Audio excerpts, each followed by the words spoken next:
नहमदुहु व नुसल्ली अला रसूलिहिल करीम अम्मा बाद औज़ु बिल्लाहि मिनश शैतानिर रजीम बिस्मिल्लाहिर रहमानिर रहीम। आपके सामने कुछ बातें रखना चाहता हूँ। एनसीआरबी की एक लेटेस्ट रिपोर्ट ये कहती है कि प्रिजन में बहुत सारी अननेचुरल डेथ्स होती हैं और उन अननेचुरल डेथ्स में से सबसे बड़ा रीज़न डिप्रेशन है और स्ट्रेस ऑफ फैमिली। मेरा परिवार इस वक्त किस हाल में होगा ये है। एनसीआरबी की रिपोर्ट एक आंकड़ा देती है कि 93% लोग अपने आप को फांसी लगा लेते हैं। कई केसेस में तो अपने आप को बहुत गहरा घाव मार लेते हैं जिसका दर्द का उन्हें एहसास नहीं होता, क्योंकि जिस दर्द से वो गुजर रहे हैं वो उतना बड़ा होता है। ओवर क्राउडिंग ये पहली बड़ी वजह एनसीआरबी की रिपोर्ट बताती है कि हमारी जेल अपनी कैपेसिटीज से बेतहाशा भरी हुई है। जानवरों के पिंजरों में भी जगह है लेकिन यहाँ जगह नहीं है। मैंने दिल्ली में, नॉर्थ इंडिया से, मैं हूँ महाराष्ट्रियन लेकिन मैं दिल्ली शिफ्ट हुआ तो मैंने नॉर्थ इंडिया में इस दर्द को महसूस किया है, फर्स्ट हैंड एक्सपीरियंस है। तो मैं आपको कुछ वहाँ से सुनाना चाहता हूँ। जब किसी बेगुनाह को पहली बार कैद में डाला जाता है ना, तो सबसे पहले डर नहीं आता, एक यकीन आता है कि ये सब गलती है, ज़रूर कोई देख रहा होगा, कोई तो उठेगा, सब कुछ ठीक कर देगा, कोई तो आकर कहेगा माफ़ कर दीजिए आप यहाँ के नहीं हैं। कि क्या सच एक सबूत की तरह काफ़ी नहीं है? लेकिन जैसे जैसे दिन बीतते हैं फिर कोई नहीं आता। और जो जेल में सबसे बड़ी सज़ा शुरू होती है पहले हफ्ते के एंड में, वो ये है कि कोई नहीं आता, कोई गुस्सा नहीं दिखाता, कोई नफरत नहीं करता। उस दिन एक बहुत डरावना सच उजागर होता है कि जुल्म पनिशमेंट का नहीं बल्कि प्रोसेस का है। जुल्म जो है वो पनिशमेंट का नहीं बल्कि प्रोसेस का है। बेगुनाही पहली बार कुछ अजीब महसूस करती है। उसे सजा से ज्यादा सिस्टम की खामोशी चोट पहुंचाती है, क्योंकि सजा का कम से कम यह मतलब तो है कि किसी का ध्यान आप पर है, लेकिन यहां तो किसी को कोई फर्क ही नहीं पड़ता। अब धीरे धीरे उसे समझ में आता है कि दुनिया को सच समझने की कोई जल्दी नहीं है। अब यकीन थकान में बदलने लगता है और उसे दुनिया का सबसे बड़ा सच समझ में आता है कि सच और बेगुनाही अपने आप नहीं चलते, किसी को खड़े होकर उसे चलाना पड़ता है। एक बेगुनाह के लिए सबसे बड़ा जख्म सलाखें नहीं है, बल्कि ये जान जाना है कि सच को गवाह चाहिए, इंसाफ को आवाज चाहिए, और कोई अगर खड़ा ना हो तो बेगुनाह एकदम अकेले पड़ जाता है। जितना इस्लाम मैं जानता हूं, जितनी कुरान मैंने पढ़ी है, मैं आपको बता सकता हूं कि सच को हिम्मत देना और बेगुनाह का बोझ बांटना, इसी दो काम के लिए हमें यहां भेजा गया। सच को हिम्मत देना और बेगुनाह का बोझ बांटना। मुझसे कई लोग बताते हैं कि वर्दी वाले सवाल नहीं पूछते, धीरे धीरे आपके नाम की जगह आपका नंबर पुकारा जाता है, तो फिर एक कैफियत तारी होती है कि मेरी पहचान मिल जाएगी। तो लोग क्या करते हैं, कैसर भाई का जुमला उधार लेता हूं, 4 गज के आसमान को देखते हुए बचपन से अभी तक की अपनी सारी यादों को जल्दी जल्दी दिमाग से गुजारते हैं कि कुछ भूल तो नहीं जाऊंगा मैं। लेकिन ये याद गुजारना इतना आसान नहीं होता। क्यों? मैं अपने वालिद के साथ यहां हूं, बोलते हुए मेरे होठ कांप रहे हैं। जब वो अपनी याद बचाने के लिए उसे दिमाग से गुजारता है तो उसे सबसे पहले वालिद की दवा याद आती है या मां के घुटनों का दर्द याद आता है। लेकिन बाहर जिस समाज की आवाज उठाते हुए, यानी हम लोगों की आवाज उठाते हुए वो अपने बीवी बच्चे छोड़ आया, उस समाज की अय्याशियां और रस्में तो खत्म ही नहीं होती। आपने कभी हैदराबाद की जामा मस्जिद या दिल्ली की जामा मस्जिद या भोपाल की बड़ी मस्जिद या भिंडी बाजार देखा हो तो आप जानते होंगे हमारे हक के लिए कितने लोग जेलों में है बेगुनाह। लेकिन हमारी बस्तियों में खाने के बाद मीठा और मीठे के बाद चाय और चाय के बाद पान। 12:30 बजे रात को हमारी बस्तियां बाजारों से ज्यादा रोशन होती हैं। ये हमारे रेसिडेंशियल एरियाज के हाल हैं। वलीमों और अकीकों में भर भर के गोश्त खाने वाली ये कौम कम से कम कभी ये ख्याल नहीं करती कि आपकी डेमोक्रेसी और आपके राइट्स बचाने के लिए जो बेगुनाह जेलों में चले गए हिम्मत दिखाकर, उनके बच्चों की प्लेट में रोटियां हैं कि नहीं हैं। किसी ने थॉमस जेफरसन को कोट किया है, जो डेमोक्रेसी के फादर हैं। मैं उनकी एक लाइन सुनाना चाहता हूं। वो कहते हैं कि आजादी खतरे की गोद में पैदा होती है और आराम की गोद में मर जाती है। आजादी संविधान के पन्नों में नहीं मिलती, खतरे की गोद में पैदा होती है और आराम की गोद में मर जाती है। हमारी नागरिकता को बचाने के लिए खतरे की गोद में कई लोग बैठकर जेल चले गए और हम वलीमों, अकीकों, बारातों में नाचते, पल पल सेल्फी खिंचाते, हम आराम की गोद में बैठे, इसलिए हमारी आजादी मर रही है। ए रोजे महशर अपनी रिहाई की उम्मीद रखने वालों, याद रखना, किसी समाज का असली इम्तिहान मुसीबत में नहीं होता, आराम में होता है। लेकिन हमें देखकर तो ऐसा लगता है कि जब पेट भरा हो और धंधा या नौकरी सुरक्षित हो तो सबसे पहले जमीर सो जाता है। किस समाज की सच्चाई मैं यहां खड़े होकर बताऊं? जो लोग जेल में नहीं हैं, बाहर हैं, उन्हें शरीफ का तमगा देना भी ठीक नहीं है। क्यों? जो शरीफ बाहर हैं वो भी किसी ना किसी तरह की जेल में है। जंजीरें अपनी खरीदी हुई हैं, उसका नाम उन्होंने इनवॉइस रखा हुआ है, बिल रखा हुआ है, किस्त रखा हुई है, ईएमआई रखा हुआ है।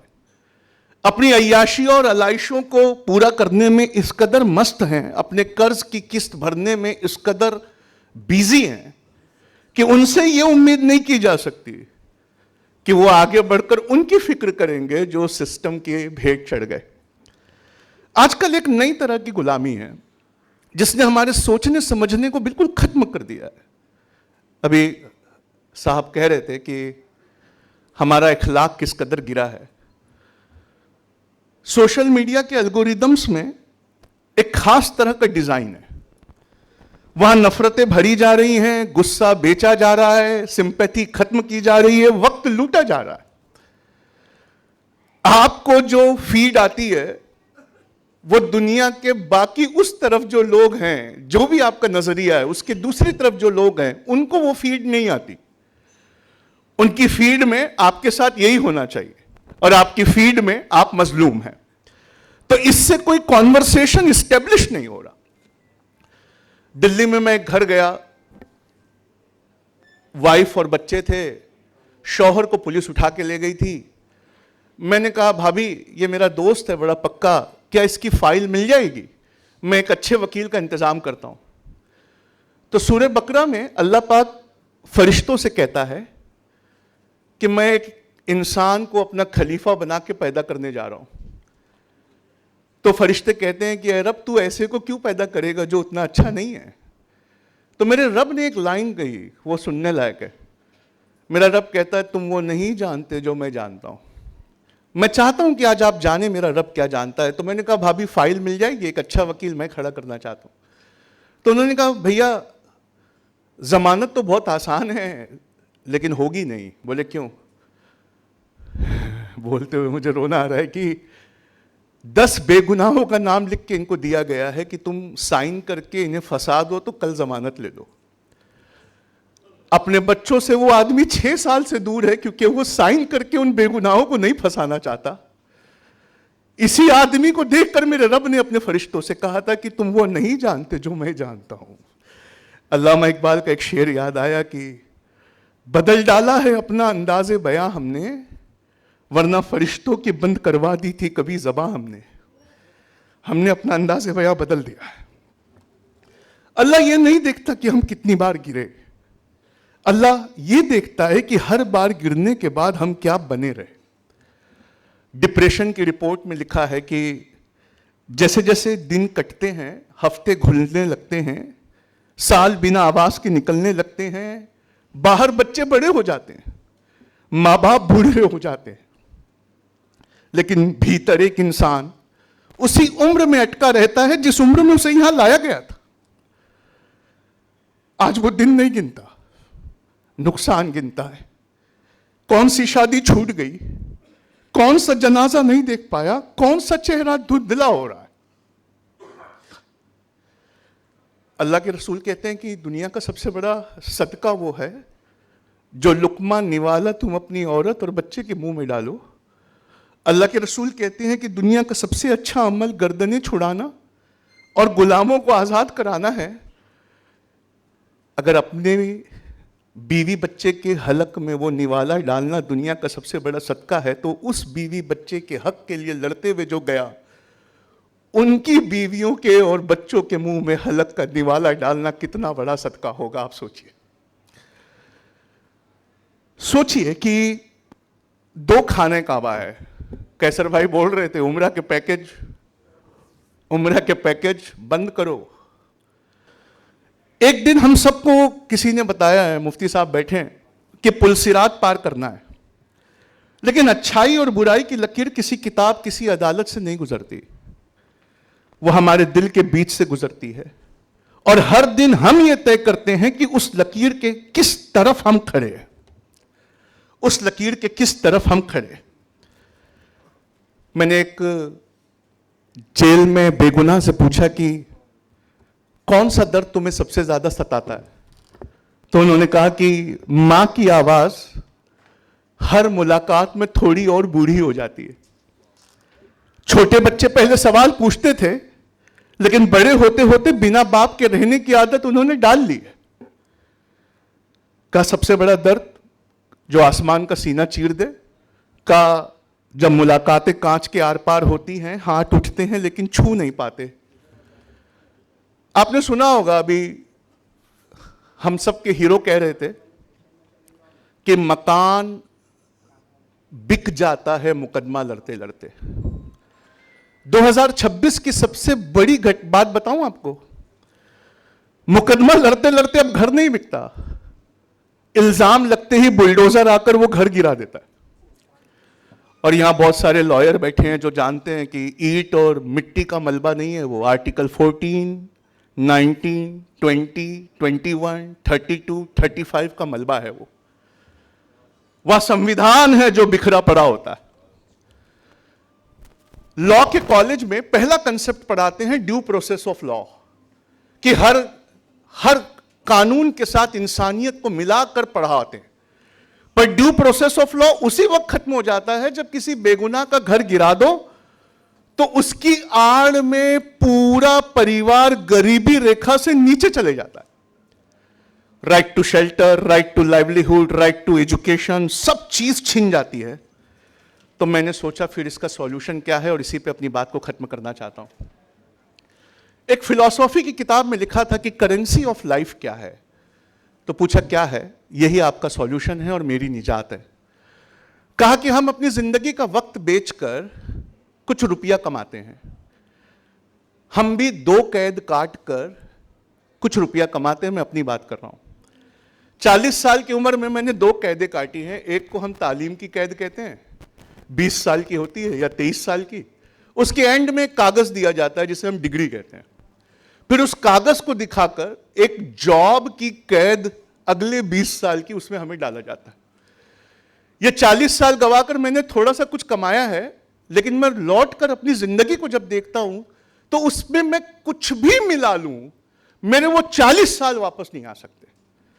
लेकिन फिर मुझे किसी ने बताया कि नहीं, उस 40 की जगह 400 साल वापस आ सकते हैं। मैंने पूछा कैसे, तो फिलोसोफर कहते हैं अगर तुम 40 जिंदगियां उस कमाई से रिहा करवा दो, अगर तुम 40 जिंदगियां उस कमाई से रिहा करवा दो।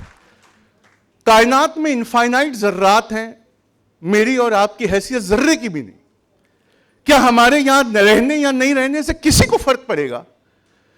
अगर वो 40 जिंदगियां हम छुड़ा देंगे तो कम से कम उन 40 परिवारों को तो पड़ेगा, उनकी दुआओं को तो पड़ेगा, उनके दिल में धड़क रहे काबे को तो वो फर्क पड़ेगा।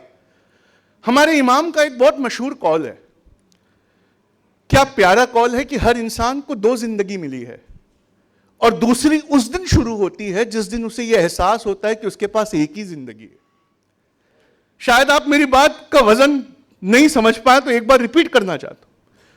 हमारे इमाम का कौल है कि हर इंसान को दो जिंदगियां मिली है और दूसरी उस दिन शुरू होती है जिस दिन उसे यह एहसास होता है कि हमारे पास सिर्फ एक ही जिंदगी है। मैंने अपने इमाम के कौल को बदला है, बड़ी जुर्रत की है।